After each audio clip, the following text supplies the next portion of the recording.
Assalamualaikum warahmatullahi wabarakatuh. Selamat pagi, siang, sore, ataupun malam untuk teman-teman semua yang sedang menyaksikan video ini. Di kesempatan kali ini, kami akan memberikan video pembelajaran dengan materi kondisi dan masalah belajar yang ditunjukkan untuk berbagi ilmu dan juga untuk memenuhi tugas akhir dari mata kuliah teori belajar dan pembelajaran. Sebelum itu, kita berkenalan dulu yuk. Anggota kelompok kami ada Ajeng Nurinfana Deprita, lalu ada saya sendiri Bunga Ramadan Raya Gemintang, ada Desya Amelia, Gaza Alkindi, Dona Marisa, dan Herlina Puspita Dewi. Daripada berlama-lama, kita langsung aja menuju materi yuk. Pengertian kondisi belajar. Kondisi belajar adalah suatu keadaan yang dapat memengaruhi proses dan hasil belajar siswa.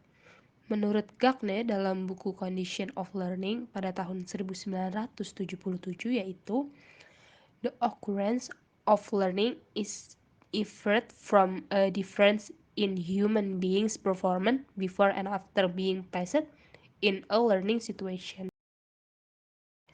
A. Kondisi belajar menurut Gagne. Yang pertama ada kondisi internal atau kondisi yang berasal dari dalam diri. Dan yang kedua ada kondisi eksternal atau kondisi yang berasal dari luar diri. B. Kondisi belajar untuk berbagai jenis belajar. Yang pertama ada keterampilan intelektual atau keterampilan dalam mengolah dan mencari informasi. Yang kedua ada informasi verbal atau pengetahuan informasi yang diperoleh secara lisan.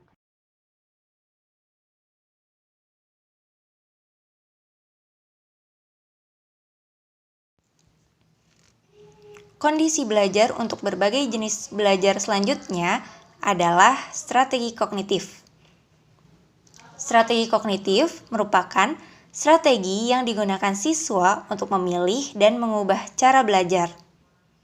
Macam-macam strategi kognitif diantaranya, yang pertama, strategi menghafal. Strategi menghafal merupakan latihan yang dilakukan siswa terhadap materi yang dipelajari dengan cara mengulang-ulang materi. Lalu yang kedua, ada strategi elaborasi. Strategi elaborasi ini merupakan strategi yang dilakukan siswa dengan cara menghubungkan hal-hal yang akan dipelajari dengan bahan-bahan yang ada. Contohnya, membuat ringkasan. Yang selanjutnya ada strategi pengaturan. Strategi pengaturan merupakan strategi untuk menyusun materi yang akan dipelajari ke dalam suatu kerangka yang teratur. Contohnya, ketika siswa membuat mind mapping agar mereka mudah memahami materi yang telah dipelajari. Lalu yang selanjutnya ada strategi metakognitif, di mana strategi ini merupakan kemampuan siswa untuk menentukan tujuan belajar, keberhasilan pencapaian tujuan itu, dan memilih alternatif untuk mencapai tujuan itu. Dan yang terakhir, ada afektif, di mana strategi ini merupakan strategi yang digunakan siswa untuk mengendalikan dan menggunakan waktu secara efektif. Lalu, yang selanjutnya, sikap. Merupakan pengetahuan memperoleh informasi melalui pengalaman, dan biasanya ditunjukkan pada perilaku sosial seperti kejujuran, kedermawanan, kesopanan, menghormati, dan lain-lain. Dan yang terakhir adalah keterampilan motorik. Keterampilan motorik ini merupakan gabungan dari kegiatan fisik dan keterampilan intelektual. Jadi tidak hanya mencakup kegiatan fisik saja, tetapi juga ada kegiatan keterampilan intelektual di dalamnya. Contohnya, ketika siswa membaca, menulis, memainkan musik, dan lain-lain. Selanjutnya adalah masalah-masalah belajar. Kondisi belajar sangat memengaruhi kualitas belajar siswa. Oleh karena itu, ada beberapa faktor penyebab masalah belajar. Yang pertama, lingkungan fisik. Lingkungan fisik memiliki pengaruh penting terhadap hasil belajar siswa.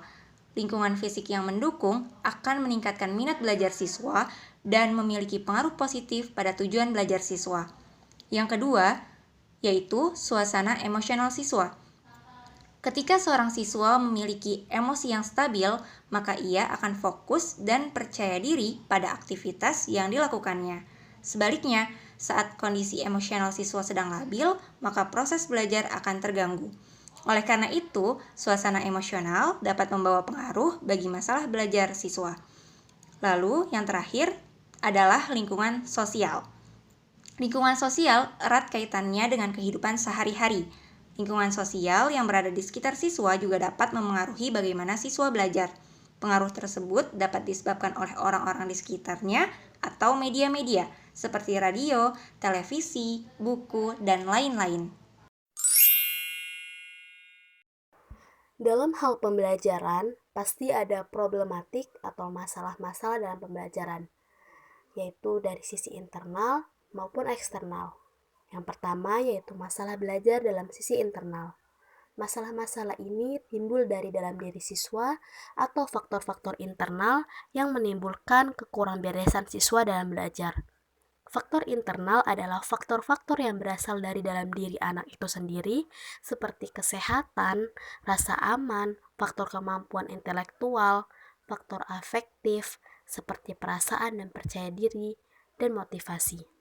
Masalah belajar internal dapat bersifat biologis dan psikologis. Masalah yang bersifat biologis artinya menyangkut masalah yang bersifat kejasmanian seperti kesehatan, cacat badan, kurang makan, dan sebagainya. Sementara hal yang bersifat psikologis adalah masalah yang bersifat psikis seperti perhatian, minat, bakat, IQ, konstelasi psikis yang berwujud emosi, dan gangguan psikis. Yang kedua ada masalah belajar dari sisi eksternal. Masalah-masalah itu timbul dari luar diri siswa sendiri atau faktor-faktor eksternal yang menyebabkan adanya ketidakberesan dalam belajar. Faktor eksternal adalah faktor yang datang dari luar diri siswa seperti kebersihan rumah, udara yang panas, dan ruang belajar yang tidak memenuhi syarat atau tidak nyaman. Di dalam masalah-masalah belajar juga terdapat faktor internal dan eksternal. Yang pertama ada faktor internal. Apa sih faktor internal itu? Faktor internal adalah faktor yang timbul dari dalam diri siswa, baik kondisi jasmani maupun rohani siswa. Di dalam faktor internal ini dibagi menjadi dua macam, yaitu ada faktor fisiologis dan faktor psikologis. Yang pertama ada faktor fisiologis. Faktor fisiologis adalah sesuatu kondisi yang berhubungan dengan keadaan jasmani seseorang, misalnya tentang fungsi organ-organ dan susunan-susunan tubuh yang dapat mempengaruhi semangat dan intensitas siswa dalam mengikuti pelajaran.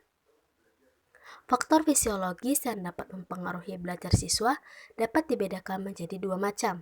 Yang pertama ada kondisi badan. Sehubungan dengan keadaan atau kondisi badan tersebut, maka ada dua hal yang perlu diperhatikan. Yang pertama yaitu cukupnya nutrisi atau nilai makanan dan gizi siswa. Dan yang kedua, lebih memperhatikan beberapa penyakit ringan yang diderita siswa. Nah, yang kedua ada keadaan fungsi-fungsi fisiologis tertentu. Yang di dalamnya yaitu terdapat faktor psikologis. Faktor psikologis adalah suatu kondisi yang berhubungan dengan keadaan kejiwaan siswa. Di dalam faktor psikologis ini dapat ditinjau dari beberapa macam. Yang pertama yaitu ada bakat. Bakat adalah kemampuan potensial yang dimiliki anak untuk mencapai keberhasilan. Dengan tidak adanya faktor penunjang dan usaha untuk mengembangkannya, maka bakat tersebut lama-kelamaan akan punah. Untuk berhasil ya kegiatan belajar yang telah didasari atas bakat tersebut, maka harus ada faktor penunjang, diantaranya fasilitas untuk sarana, pembiayaan, dan dorongan moral dari orang tua serta minat yang dimiliki. Yang kedua ada minat. Minat adalah kecenderungan dan kegairahan yang tinggi atau keinginan yang besar untuk sesuatu. Ada dua hal yang harus diperhatikan dalam hal ini, yaitu sebagai minat pembawaan dan minat yang muncul karena adanya pengaruh dari luar. Yang ketiga ada inteligensi. Inteligensi adalah kemampuan psikofisik untuk mereaksi rangsangan atau menyesuaikan diri dengan lingkungan dengan cara yang tepat. Dan yang keempat ada motivasi. Motivasi adalah keadaan internal manusia yang mendorongnya untuk berbuat sesuatu. Fungsi motivasi adalah mendorong seseorang untuk interest pada kegiatan yang akan dikerjakan. menentukan arah perbuatan, yakni ke arah tujuan yang hendak dicapai, dan mendorong seseorang untuk mencapai prestasi. Selanjutnya yaitu 2. Faktor eksternal. Faktor eksternal ini dibagi menjadi 2, yaitu 1. Faktor sosial dan 2. Faktor non-sosial. Faktor sosial dibagi lagi menjadi 3. Antaranya lingkungan keluarga, pemberian pengertian dan dorongan kepada anak untuk memecahkan masalah-masalah yang dihadapinya. Jadi lingkungan keluarga ini dapat memberikan kita pengertian, dorongan untuk kita mendorong menghadapi masalah-masalah yang kita akan lewati. Kedua yaitu lingkungan guru. Adanya interaksi yang baik antara guru dan siswa dapat membuat proses pembelajaran menjadi lebih baik.